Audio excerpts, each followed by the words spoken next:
അതെ, എല്ലാവരും മസിനഗുഡി വഴി ഊട്ടിക്ക് പോകുന്ന തിരക്കിലാണ് കേട്ടോ. നല്ല കാഴ്ചകളാണ്, നല്ല യാത്രയാണ്, വൈൽഡ് ആനിമൽസിനെയൊക്കെ കാണാൻ പറ്റും. പക്ഷേ നമ്മൾ വൈൽഡ് ആനിമൽസിനെ കാണാൻ പോവല്ല, ഊട്ടിക്കുമല്ല, മസിനഗുഡിയിലുമല്ല. നമ്മളിപ്പം ബംഗ്ലാദേശ് ബോർഡറിലാണ്, സിലിഗുഡി എന്ന് പറഞ്ഞ സ്ഥലത്ത്. ഇവിടുന്ന് നമ്മൾ പോകുന്നത് നേരെ ഹിമാലയത്തിൻ്റെ താഴ്വരയിലേക്കാണ്. മഞ്ഞ് മലകൾക്കകത്തേക്ക് നമ്മൾ ഒരു ട്രെയിൻ യാത്രയാണ്, ഒരു ടോയ് ട്രെയിൻ യാത്ര. ടോയ് ട്രെയിൻ എന്ന് തന്നെയാണ് പറയുന്നത്, ഡാർജിലിംഗ് ടോയ് ട്രെയിൻ. ഡാർജിലിംഗിലേക്കാണ് നമ്മൾ പോകുന്നത്. ഇത് കണ്ടോ, ഇവിടുത്തെ പാളം എന്ന് പറയുന്നത് ടോയ് ട്രെയിനിൻ്റെ പാളം ചെറിയ പാളമാണ്. അപ്പുറത്ത് ബ്രോഡ്വേയുടെ വലിയ പാളങ്ങളുണ്ട്, പക്ഷേ ടോയ് ട്രെയിനിൻ്റെ ചെറിയ പാളം. ചെറിയ വണ്ടിയാണ്, 4 ബോഗിയോമറ്റേ ഉള്ളൂ. അതും ലോക്കോമോട്ടീവ് അല്ലെങ്കിൽ എഞ്ചിനും കൂടെ കൂട്ടി 4 ബോഗിയോമറ്റേ ഉള്ളൂ. നമുക്ക് നോക്കാം, വണ്ടി ഇത് ഇപ്പം വരികയാണെന്നുണ്ടെങ്കിൽ അതിൽ കയറിയിരുന്ന് അങ്ങ് പോയാൽ മതി.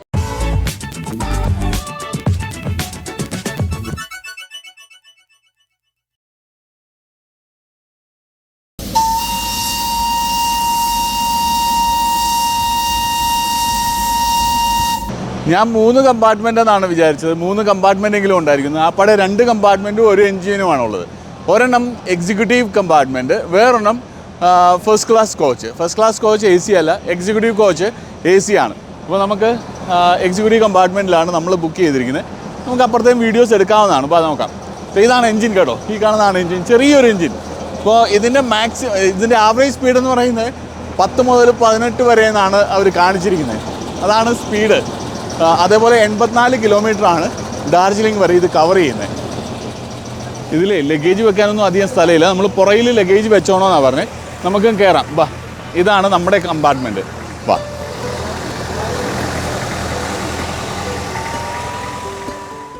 दादा 7 और 8 7-8 एक विंडो सीट लिखा था. वो सीट का उसका हिसाब से है. അങ്ങനെ നമ്മൾ അകത്ത് കയറിയിരുന്നു. ഞാൻ ഉദ്ദേശിച്ച അത്ര കംഫർട്ടൊന്നുമില്ല. സാധാരണ ഒരു ബസ്സിലിരിക്കുന്ന ഒരു കംഫർട്ടേ ഉള്ളൂ കേട്ടോ. AC ഉണ്ട്. ഇപ്പോൾ അവർ AC കൂടെ സ്റ്റാർട്ട് ചെയ്തു. ഓൾറെഡി നല്ല തണുപ്പാണ്, AC സ്റ്റാർട്ട് ചെയ്തു. ചിലപ്പോൾ ഇച്ചിരി കഴിയുമ്പം ഒരു വെതറിലേക്ക് വരുമായിരിക്കും. സൈഡിൽ ഗ്ലാസ് ആണ്. ഞാൻ ചില വീഡിയോസിലൊക്കെ മേളിലും ഗ്ലാസ് കണ്ടായിരുന്നു, പക്ഷേ ഇവിടെ മേളിൽ ഗ്ലാസ് ഒന്നും കാണുന്നില്ല കേട്ടോ. ഒരു പക്ഷേ ജോയ് റൈഡ് പോവുകയാണെന്നുണ്ടെങ്കിൽ ഡാർജിലിംഗിൽ നിന്ന് ഗൂം വരെയോ അങ്ങനെയുള്ള കുറച്ച് ചെറിയ ചെറിയ റൈഡ്സ് ഉണ്ട്. അതൊക്കെ മേളിൽ ഗ്ലാസ്സസ് ഉള്ളതാണെന്ന് തോന്നുന്നത്. എന്നാലും ഇതൊരു ലോങ് യാത്രയാണ്. ശരിക്കും 10 മണിക്ക് തുടങ്ങിയാൽ വൈകിട്ട് 5 മണിക്കോ 6 മണിക്കോ ആണ് നമ്മൾ എത്തുന്നത്. വളരെ പതുക്കെ, നിങ്ങൾക്ക് അത്രയും സമയമുണ്ട്, ആ ക്ഷമയുണ്ട് എന്നുണ്ടെങ്കിലും മാത്രം പോകാവുന്നതാണ്. ഇനിയിപ്പം പോകുന്ന വഴിക്ക് എന്തൊക്കെ കാഴ്ചകളുണ്ട് എന്ന് പോകുന്ന വഴിക്കാണ്. ഇപ്പോൾ ഓൾറെഡി ട്രെയിൻ സ്റ്റാർട്ട് ചെയ്തു. വളരെ പതുക്കെ കുടുകുടാന്ന് പറഞ്ഞ് പതുക്കെ അങ്ങ് പോകുന്ന യാത്രയാണ്. നോക്കാം.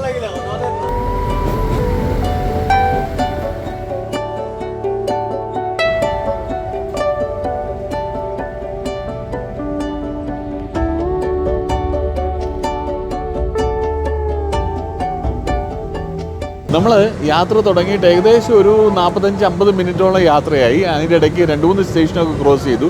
സിലിഗുഡി ടൗൺ ക്രോസ് ചെയ്തു, സിലിഗുഡി ജംഗ്ഷൻ ക്രോസ് ചെയ്തു. നേരത്തെ ഈ ട്രെയിൻ സിലിഗുഡിയിൽ നിന്നായിരുന്നു സ്റ്റാർട്ട് ചെയ്തിരുന്നത്. അതിനുശേഷമാണ് ഇപ്പോൾ ന്യൂ ജൽപായ്ഗുഡിയിൽ നിന്ന് സ്റ്റാർട്ട് ചെയ്യുന്നത്.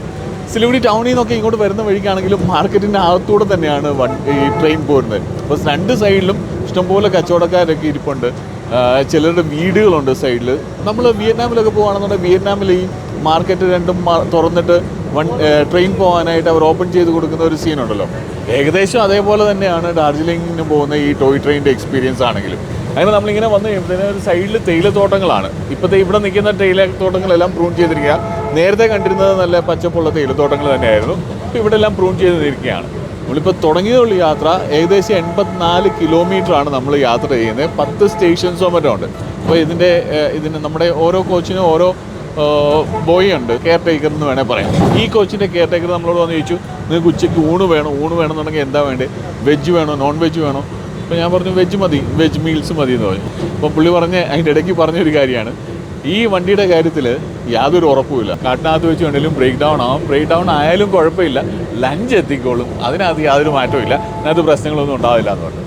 ഫുൾ ടൈം ഓൺ അടിച്ചുകൊണ്ടാണ് ലോക്കോമോട്ടീവ് ഡ്രൈവർ കൊണ്ടുപോകുന്നത്, ട്രെയിൻ ഡ്രൈവർ കൊണ്ടുപോകുന്നത്. കാരണം എന്താണെന്ന് വെച്ചാൽ ട്രെയിൻ ഡ്രൈവറിന് തന്നെയല്ലേ പറയുക, ആയിരിക്കണം. അതിന് വേറെ ടേം വല്ലതും ഉണ്ടോ എനിക്കറിയില്ല കേട്ടോ. ഉണ്ടെങ്കിൽ നിങ്ങൾ സജസ്റ്റ് ചെയ്യുക, കമൻറ്റിൽ പറഞ്ഞാൽ മതി. ഏതായാലും ഫുൾ ടൈം ഓൺ അടിച്ചുകൊണ്ടാണ് പോകുന്നത്. കാരണം എന്താണെന്ന് വെച്ചാൽ നമ്മൾ ഈ റോഡിൻ്റെ സൈഡിൽ കൂടെ ചിലപ്പോഴൊക്കെ റോഡിൻ്റെ നടുക്കൂടെയൊക്കെയാണ് വണ്ടി പോകുന്നത്, ട്രെയിൻ പോകുന്നത്. അതുകൊണ്ട് മറ്റാൾക്കാർ ഇതിൻ്റെ ഇടയ്ക്ക് ട്രെയിനിൻ്റെ ഫ്രണ്ടിൽ ചാടാതിരിക്കാനായിട്ട് ഒരു ഫുൾ ടൈം ഓൺ അടിച്ചുകൊണ്ടാണ് പോകുന്നത്. വീടുകളും വഴിയുടെ ഇടയ്ക്കൂടെയും ഇനി മേളിലോട്ട് പോയാൽ നല്ല കാഴ്ചകൾ കാണാം. പോകുന്ന വഴിക്ക് നമുക്ക് നോക്കാം അല്ലേ.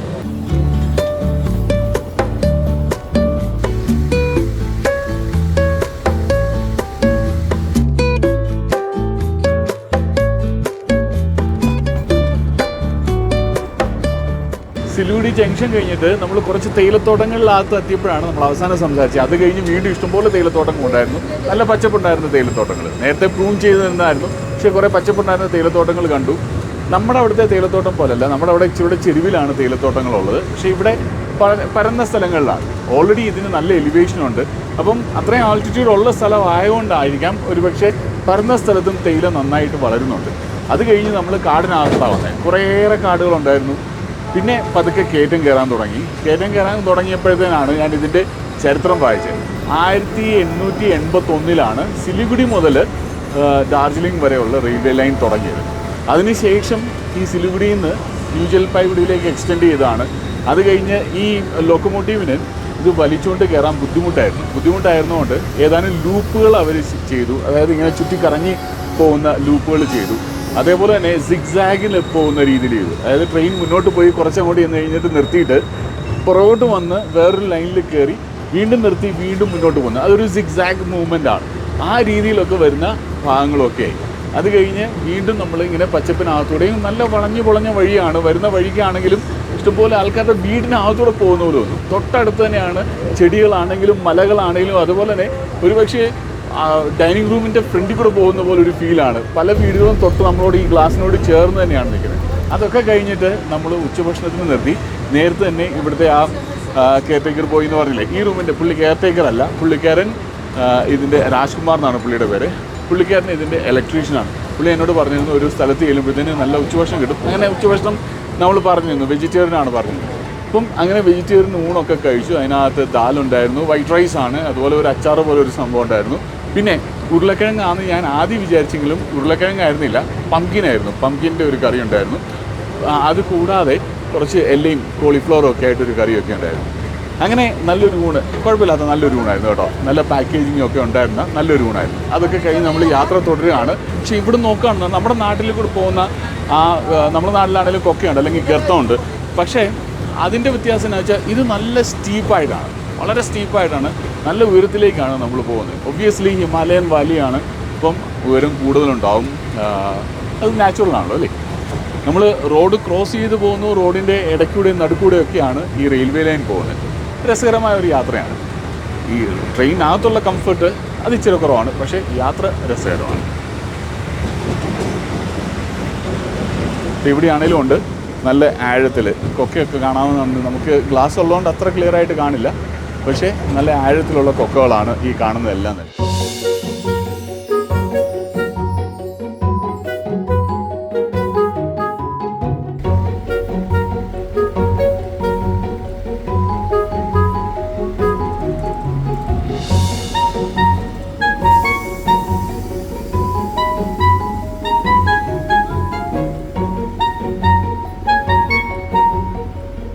അങ്ങനെ നമ്മൾ കുർസിയോങ് എന്ന് പറഞ്ഞ സ്ഥലം, കുർസിയോങ് എന്നായിരിക്കും അതിൻ്റെ പ്രൊനൗൺസിയേഷൻ, എനിക്കറിയില്ല. കുർസിയോങ് എന്ന് പറഞ്ഞ സ്ഥലത്ത് എത്തിയിട്ടുണ്ട്. ഇവിടുന്ന് ഇനി 2-3 സ്റ്റേഷനൂടെ കഴിഞ്ഞാൽ മാത്രമേ നമ്മൾ ഡാർജിലിംഗ് എത്തുള്ളൂ.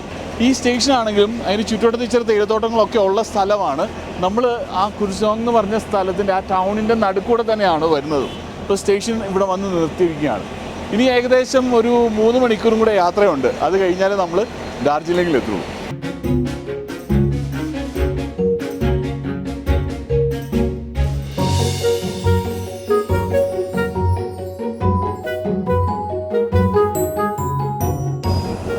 അങ്ങനെ നമ്മൾ ഇന്ത്യയിലെ ഏറ്റവും ഉയരമുള്ള റെയിൽവേ സ്റ്റേഷനിലെത്തി കേട്ടോ, ഗൂം റെയിൽവേ സ്റ്റേഷൻ. ഇത് സെക്കൻഡ് ലാസ്റ്റ് സ്റ്റേഷനാണ്. നമ്മൾ ഡാർജിലിങ്ങിന് പോകുന്ന വഴിക്ക് സെക്കൻഡ് ലാസ്റ്റ് സ്റ്റേഷനാണ്. ഇത് കഴിഞ്ഞ് ഇനിയിപ്പോൾ കുറച്ച് ദൂരങ്ങളുണ്ട് നമ്മൾ ഡാർജിലിംഗ് എത്തുക. നല്ല തണുപ്പാണ് പുറത്ത്. അകത്ത് AC ഒക്കെ അവർ ഇടയ്ക്ക് തന്നെ ഓഫ് ചെയ്തു തണുപ്പ് കൂടിയപ്പം. പക്ഷേ യാത്ര സൂപ്പറായിരുന്നു. പൈൻ ഗാർഡൻ്റെ ഒക്കെ ഇടയ്ക്കൂടെ തന്നെയാണ് നമ്മൾ ഇങ്ങോട്ട് പോകുന്നത്. സൂപ്പർബ് എക്സ്പീരിയൻസ് ആയിരുന്നു യാത്രയുടെ കാര്യത്തിൽ. ബാക്കി കാര്യങ്ങൾ നമ്മൾ ഡാർജിലിംഗിൽ ചെന്നിട്ട് സംസാരിക്കാം. വാ, ഇപ്പോൾ ഇത് സ്റ്റാർട്ട് ചെയ്യും.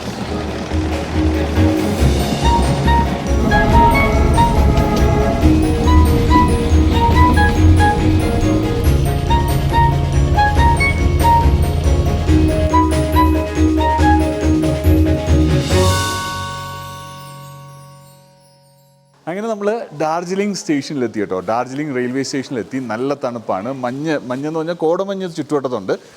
സ്നോഫോൾ അല്ല ഞാൻ പറഞ്ഞത്, കോടമഞ്ഞ്. സ്നോഫോൾ ഇപ്പോൾ അധികം കാണാൻ പറ്റുമെന്ന് തോന്നില്ല. അതേപോലെ തന്നെ ഇവിടെ വരുന്നത്, ഡാർജിലിംഗിൽ വരുന്നത് ടൈഗർ ഹിൽസ് കാണാനാണ്, കാഞ്ചൻജംഗ ആ വ്യൂ പോയിൻ്റൊക്കെ വ്യൂ കാണാനായിട്ടാണ്. അത് പറ്റിയാൽ നമുക്ക് നോക്കാം, നാളെ കഴിഞ്ഞൊക്കെ ആയിട്ട് കാണാൻ പറ്റിയാൽ നമുക്ക് കാണാം. നമ്മൾ വന്ന ട്രെയിൻ ഇതാണ് കേട്ടോ. ഇതാണ് നമ്മൾ സിലിഗുഡി അല്ലെങ്കിൽ ന്യൂ ജൽപായ്ഗുഡിയിൽ നിന്ന് ഡാർജിലിംഗ് വരെ വന്ന ട്രെയിൻ. അത് ഇവിടെ കൊണ്ട് തീരുകയാണ്. ലാസ്റ്റ് സ്റ്റേഷനിൽ നമ്മൾ വന്നിറങ്ങി. നിങ്ങൾ ഇനിയിപ്പം ഇതിന് വരണോ വേണ്ടോ എന്ന് തീരുമാനിക്കേണ്ട കുറേയേറെ ഫാക്ട്സ് ഉണ്ട്. നമുക്ക് ന്യൂ ജൽപായ്ഗുഡിയിൽ നിന്ന് ഇവിടെ വരെ വരുന്നത് ഇതൊരു ഹെറിറ്റേജ് ടൂറാണ്. ശരിക്കും ബ്രിട്ടീഷുകാരുടെ സമയത്ത് 1880-കളിൽ തുടങ്ങിയ റെയിൽവേ സിസ്റ്റമാണ്. അതൊന്ന് എക്സ്പീരിയൻസ് ചെയ്യാൻ, അതൊന്ന് എൻജോയ് ചെയ്യണമെന്നുണ്ടെങ്കിൽ നിങ്ങൾക്കിത് മസ്റ്റായിട്ടും യാത്ര ചെയ്യണം. വരുന്ന വഴിക്കാണെങ്കിലും കാഴ്ചകൾ നല്ല രസമാണ്. ലൂപ്പുകളിലൂടെയൊക്കെ വരുമ്പോഴത്തേക്ക് നമുക്കൊരു പ്രത്യേക ഫീൽ തന്നെയാണ്. നമ്മൾ വന്ന വഴിയിലൂടെ അതിൽ തന്നെ കറങ്ങി മേളിൽ കൂടെ വരിക, അല്ലെങ്കിൽ താഴെ കൂടെ പോവുക, അതുപോലെ തന്നെ സിഗ്സാഗ് അടിച്ച് വരിക. അതൊക്കെ എൻ്റെ ഫസ്റ്റ് എക്സ്പീരിയൻസ് ആണ്. രസകരമായ എക്സ്പീരിയൻസ് ആണ് ഇതൊക്കെ നമുക്ക് ട്രെയിനിൽ വന്നാൽ മാത്രം കിട്ടുന്ന എക്സ്പീരിയൻസാണ്. അതേപോലെ തന്നെ വളരെ പതുക്കെ, വളരെ സാവകാശം നമുക്ക് സമയം എടുത്ത് വരേണ്ടതാണ്. കാഴ്ചകളൊക്കെ കണ്ട് വർത്തമാനമൊക്കെ പറഞ്ഞ് വരുന്ന ആൾക്കാരുമായിട്ടൊക്കെ നമുക്ക് കുറച്ച് ഫ്രണ്ട്ലി ആകാൻ പറ്റും. അവർ പറയുന്ന കുറേ ഇൻഫർമേഷൻസും ഒക്കെ കിട്ടും. ഇതൊക്കെ പോസിറ്റീവ് സൈഡാണ്. മെയിനായിട്ടുള്ളത് ഹെറിറ്റേജ് എക്സ്പീരിയൻസ് എന്നുള്ളത്, ഹെറിറ്റേജ് റെയിൽവേയുടെ എക്സ്പീരിയൻസ് എന്നുള്ളതാണ് മെയിൻ അഡ്വാൻറ്റേജ്. ഇനിയിപ്പം നിങ്ങൾ തീരുമാനിക്കേണ്ടത് ഇങ്ങനെയാണ്. ശരിക്കും പറഞ്ഞാൽ സിലിഗുഡിയിൽ നിന്ന് ഡാർജിലിംഗ് വരെ, भैया सिलीगुड़ी से दार्जिलिंग तक एक टैक्सी ड्राइवर है, आपका नाम क्या है? मेरा विंसेंट जी। हाँ, अगर सिलीगुड़ी से दार्जिलिंग तक या दार्जिलिंग से सिलीगुड़ी तक कितना टैक्सी में आएगा? वही 2500 2500 റുപ്പീസാണ് സിലിഗുഡിയിൽ നിന്ന് ഡാർജിലിംഗ് വരെ. അല്ലെന്നുണ്ടെങ്കിൽ ബാഗ്ദോഗ്ര നിങ്ങൾ എയർപോർട്ടിൽ ഇറങ്ങി വരികയാണെന്നുണ്ടെങ്കിൽ അവിടെ നിന്ന് ഇവിടം വരെ 2500 2600 ആ ഒരു റേഞ്ചിലേ വരത്തുള്ളൂ. അതേസമയത്ത് നിങ്ങൾ ഈ ട്രെയിനിന് വരികയാണെന്നുണ്ടെങ്കിൽ ഇത് 1500 രൂപയാണ് ഒരാൾക്ക്. ഇപ്പോൾ നിങ്ങൾ 3 പേരാണ് വരുന്നുണ്ടെങ്കിൽ ഇതിൽ 1500 × 3 4500 ആയി. പക്ഷേ നിങ്ങൾ ടാക്സിയിൽ വരികയാണെന്നുണ്ടെങ്കിൽ 2500 അല്ലെങ്കിൽ 2600 വരുന്നുള്ളൂ. പിന്നെ നമ്മൾ ട്രെയിനിന് വരുന്നതും കാറിന് വരികയാണെന്നുണ്ടെങ്കിലോ അല്ലെങ്കിൽ ബൈ റോഡ് വരികയാണെന്നുണ്ടെങ്കിലോ ഓൾമോസ്റ്റ് സിമിലർ വ്യൂസ് ആണ് നമുക്ക് കിട്ടുക. ഒരു അറ്റ്ലീസ്റ്റ് 70% വ്യൂസ് ഓൾമോസ്റ്റ് സിമിലർ ആണ്. പക്ഷേ ഈ സിഗ്സാഗും സൂപ്പ് ലൈനും ഒന്നും നമുക്ക് കിട്ടണമെന്നില്ല. അല്ലാന്നുണ്ടെങ്കിൽ ഓൾമോസ്റ്റ് 70% സിമിലർ എക്സ്പീരിയൻസ് തന്നെയാണ്.